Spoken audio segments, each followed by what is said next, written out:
नमस्कार। आज हम उत्तर प्रदेश की सियासत के एक ऐसे दौर की बात करने वाले हैं जिस पर आज तक गंभीर सवाल उठाए जाते हैं।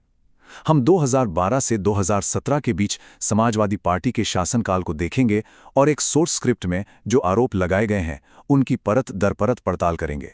सोचिए, ये कितना बड़ा आरोप है कि एक चुनी हुई सरकार ने पूरे प्रदेश को अपनी निजी संपत्ति मान लिया। यही एक दावा हमें 2012 से 2017 के दौरान के शासन, पैसों के लेन देन और कानून व्यवस्था की गहराइयों में ले जाता है। तो चलिए शुरुआत करते हैं सबसे अहम चीज से, पैसा। सोर्स के मुताबिक ये घोटालों का खेल आखिर था क्या? और इसकी शुरुआत होती है कुछ बहुत ही चौंकाने वाले वित्तीय आरोपों से। अब जरा इस आंकड़े पे गौर कीजिए। भारत के नियंत्रक और महालेखा परीक्षक यानी सीएजी की एक रिपोर्ट का हवाला देते हुए सोर्स ये दावा करता है कि 5 साल के शासन में पूरे 97,000 करोड़ रुपए की वित्तीय गड़बड़ियां मिली। ये रकम बहुत बड़ी है और जाहिर है इन वित्तीय रिपोर्ट्स को राजनीतिक हवा भी मिली। सोर्स के मुताबिक जब योगी आदित्यनाथ की सरकार आई तो उन्होंने इसे सीधे सीधे घोटालों का खेल का नाम दिया और इसे एक बड़ा राजनीतिक मुद्दा बना दिया। इन सारे आरोपों के केंद्र में एक घोटाला था जिसका नाम बार बार आता है, रेत खनन घोटाला। सोर्स बताता है कि ये कोई छोटा मोटा मामला नहीं था, बल्कि एक बहुत बड़ा ऑर्गेनाइज्ड ऑपरेशन था जो कई जिलों में एक साथ चल रहा था। और ये ऑपरेशन कितना बड़ा था इसका अंदाजा इन जिलों के नाम से लगता है। सोर्स के मुताबिक शामली, हमीरपुर, फतेहपुर से लेकर सहारनपुर तक कुल 7 जिलों में ये अवैध खनन फैला हुआ था। लेकिन बात सिर्फ रेत तक ही सीमित नहीं थी। सोर्स का इशारा गोमती रिवर फ्रंट प्रोजेक्ट और बाइक बॉट स्कैम जैसे दूसरे बड़े मामलों की तरफ भी है, और इन सब में सीधे तौर पर पार्टी के अधिकारियों के शामिल होने के आरोप लगाए गए। अब कहानी में एक और दिलचस्प मोड़ आता है।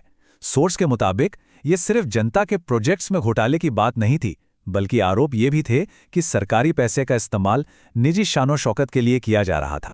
ये स्लाइड उस विरोधाभास को दिखाती है जिस पर सोर्स ने जोर दिया है। एक तरफ आम आदमी के नेता होने की छवि और दूसरी तरफ एक आलीशान सरकारी बंगला जिसमें कथित तौर पर स्विमिंग पूल, जिम और बैडमिंटन कोर्ट जैसी सुविधाएं थीं। और इसका खर्चा सोर्स लोक निर्माण विभाग यानी पीडब्ल्यूडी की रिपोर्ट का हवाला देता है, जिसके मुताबिक सिर्फ इन अवैध निर्माणों पर ही 4.67 करोड़ रुपए खर्च कर दिए गए। और अगर पूरे बंगले के रेनोवेशन की बात करें तो सोर्स का दावा है कि इसकी कुल लागत थी 42 करोड़ रुपए। और ये सारा पैसा आम जनता का यानी टैक्स पेयर्स का था। पैसों के इन आरोपों से भी ज्यादा संगीन है वो आरोप जो सीधे सीधे कानून व्यवस्था और संगठित अपराध से जुड़े हैं। सोर्स के मुताबिक ये पार्टी और अपराध के कथित गठजोड़ की कहानी है।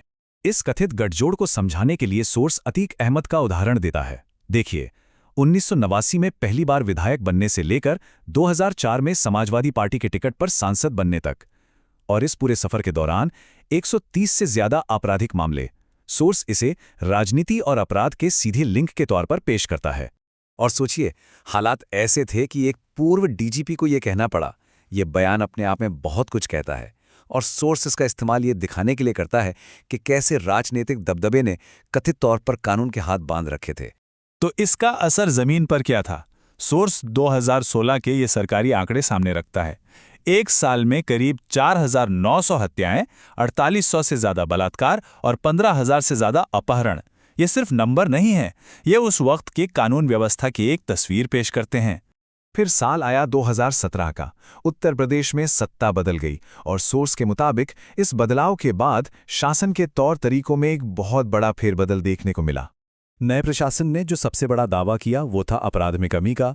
सोर्स के मुताबिक डकैती, हत्या और अपहरण जैसे बड़े अपराधों में सीधे सीधे 85% की भारी गिरावट दर्ज की गई। तो सवाल यह है कि ये गिरावट आई कैसे? सोर्स के मुताबिक इसके पीछे एक सोची समझी रणनीति थी। पहला, अपराधियों की 142 अरब की अवैध संपत्तियों को जब्त करना। दूसरा, 752 अपराधियों पर गैंगस्टर एक्ट लगाना।